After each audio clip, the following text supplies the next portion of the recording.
Hey guys, so we are gonna do the 2021 spring AMC 10B problem 18, and let's get started.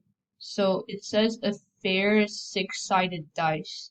So we know from there that obviously there's gonna be a set of integers 1, 2, 3, 4, 5, and 6. And you want the probability that every even number, aka 2, 4, 6, appears at least once before the first occurrence of an odd number.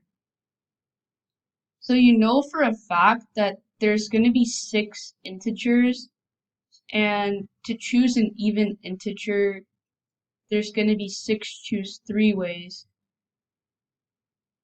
6 choose 3, so that is 6 factorial over 3 factorial. 3 factorial, that is 6 times 5 times 4 over 3 times 2 times 1, that is just 6. So this leaves us with 20 as the total number of ways. And to find our required probability, it's going to be 1 over 20, and that is our final answer, C.